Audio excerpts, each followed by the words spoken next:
जी अभी थोड़ी देर पहले आपको बता ही रहे थे।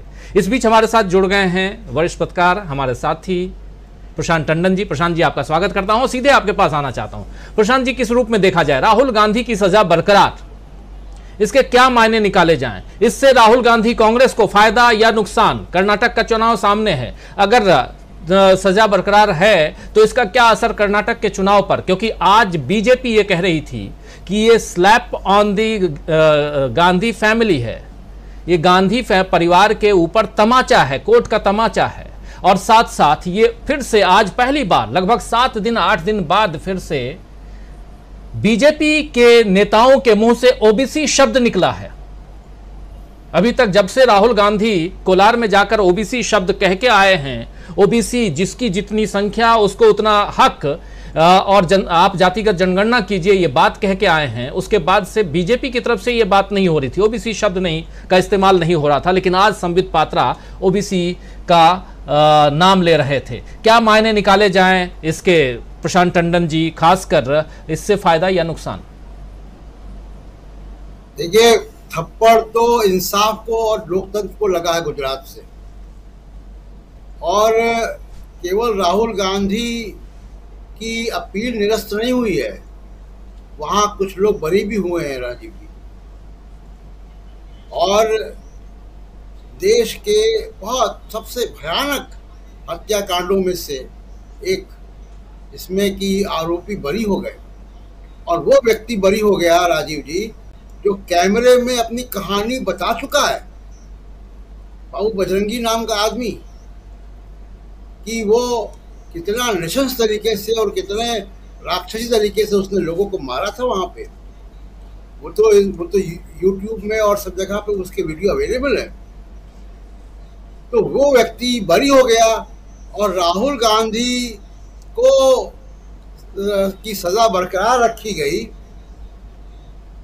तो इसमें तो, और ये इसमें क्या कहा जाए, इंसाफी तड़ी पार हो गया गुजरात से, कोई मेरिट नहीं है। आप ये देखिए कि जो पूर्णेश मोदी नाम के व्यक्ति हैं, तो राहुल गांधी ने जिन 3 मोदियों का नाम लिया उसमें पूर्णेश मोदी नहीं थे। उनका लोकल स्टैंडाई का मामला कन्विंसिंग तरीके से इस फैसले में नहीं एड्रेस किया गया। मोदी नाम की कोई जाति समूह नहीं है, इस पर कई बार चर्चा हो चुकी, फिर बता देते हैं कि मोदी पारसी भी हैं, मोदी मारवाड़ी भी हैं। ललित मोदी जिनका नाम लिया था वो मारवाड़ी हैं। तो मोदी नाम की कोई जाति समूह नहीं है। तो अगर समूह पे जाति समूह की अवमानना हुई है तो वो भी गलत है।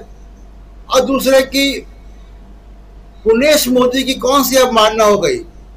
राजीव जी आप बताइए, आप तो पत्रकार हैं, संपादक हैं, क्या इस फैसले इस कांड के पहले पूर्णेश मोदी नाम के किसी व्यक्ति का नाम सुना था आपने? इसका लोगों ने नाम नहीं सुना, उसकी मानहानि हो गई। तो ये फैसला, और सबसे ज्यादा जो इससे भी ज्यादा चौंकाने वाला फैसला है, इसकी तो कोई उम्मीद नहीं थी गुजरात में, जो भी कारण हो, लेकिन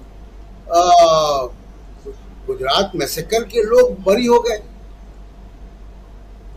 और ये वो लोग हैं जिनके बारे में बीबीसी अभी डॉक्यूमेंट्री दिखा चुकी है पूरी दुनिया को। तो ये जो तस्वीर है, और राहुल गांधी भी दुनिया भर में जाके बता चुके हैं कि किस तरीके का शासन, किस तरीके से आरएसएस के लोग सिस्टम में घुस गए हैं, ये सब बातें वो करते रहे। अब ये बातें राहुल गांधी की कोई विश्वास क्यों ना करे? अकेले राहुल गांधी का फैसला हुआ होता आज तो चलिए कुछ एक बात होती कि हाँ भाई कोई मेरिट रहा होगा, जज है, उनका एक डिस्क्रिप्शन है।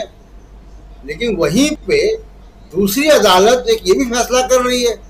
तो एक डायरेक्शन दिख रहा है कि गुजरात के अंदर जो जुडिशरी है उसकी दिशा क्या है, वो फैसले कैसे होते हैं वहां पे, इसको कैसे नजरअंदाज कोई कर सकता है?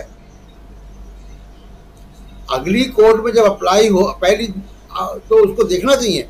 दूसरी बात राजीव जी, मेरिट अगर हो भी तो मैक्सिमम पनिशमेंट 2 साल का।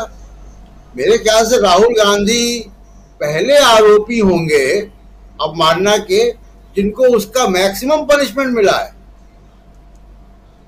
15 दिन 20 दिन का या 1 हफ्ते का मिलता है। आपको हमको सबको याद है कि बाबरी मस्जिद गिर जाने के कंटेम्प्ट ऑफ कोर्ट का सजा कल्याण सिंह को कितनी मिली थी? सुबह से शाम तक कोर्ट में खड़े रहना है। ये टोकन पनिशमेंट होता है, वो भी फर्स्ट टाइम ऑफेंडर। खैर ये अगली जब अपील पे जाएंगे तब ये चीजें तय होंगी। दूसरी बात, अभी दीपक जी बता रहे थे, डॉक्टर दीपक बता रहे थे कि वाड्रा को छोड़ दिया गया, वाड्रा को क्लीन चिट दे दी गई हरियाणा सरकार ने। जरा मैं उसके बारे में बता दूं क्लीन चिट क्यों दी गई है। ये क्लीन चिट वाड्रा को नहीं दी गई है, ये क्लीन चिट डीएलएफ को दी गई है। वो वाड्रा डीएलएफ डील थी, डीएलएफ को डील क्यों दी, डीएलएफ को छूट क्यों दी गई है वो भी बता देता हूं। मोदी साहब जब गुजरात के मुख्यमंत्री थे 1 लाख स्क्वायर मीटर जमीन डीएलएफ को दी है 5,000 रुपए स्क्वायर मीटर पे, और 2007 में उस वक्त उसका रेट 30,000 स्क्वायर मीटर था, तो 6 गुना कम में। तो डीएलएफ से पुराना रिश्ता है, और वाड्रा अगर डीएलएफ के साथ टैग नहीं होते तो वाड्रा को क्लीन चिट नहीं मिलती। वो क्लीन चिट तो डीएलएफ को मिली है राजीव जी। तो जिस तरीके से मोदी साहब की ये चीजें चल रही हैं इस सरकार की, वो सबको दिख रहा है जी। लेकिन मैं ये नहीं कहूंगा कि ये राहुल गांधी के लिए पॉलिटिकली बड़ा अच्छा है, वो संसद के बाहर रहेंगे और संसद के बाहर एक्टिविटी करेंगे और मोदी सरकार इसमें घिर जाएगी। मैं इस नैरेटिव के पक्ष में नहीं हूं। इसलिए पक्ष में नहीं हूं कि राहुल गांधी की राजनीति कुछ भी हो, इंसाफ मिलना चाहिए ना। उससे राजनीतिक फायदा होगा, लाभ होगा, अलग डिबेट है, लेकिन इंसाफ मिलना चाहिए। वो इंसाफ नहीं मिला, ये बड़ी बात है। जी राजीव जी बिल्कुल। ये दुर्भाग्यपूर्ण है कि आज एक निर्णय आया है, कन्विक्शन को निलंबित नहीं किया गया है। ये सभी जो मूलभूत आधार हैं कानून के इस क्षेत्र के, उनके अनुसार ये गलत है। एक गलत निर्णय को अफर्म किया गया है, वो गलत है। हमारे पास जितने भी कानूनी विकल्प हैं, प्राथमिक जिसमें है उच्च न्यायालय की तरफ जाना, उसके अधिकार क्षेत्र का हम उपयोग करेंगे, निकट भविष्य में करेंगे। इसमें तिथि देना आवश्यक नहीं है, लेकिन हमारे सभी अधिकार क्षेत्र जल्द से जल्द इस्तेमाल किए जाएंगे।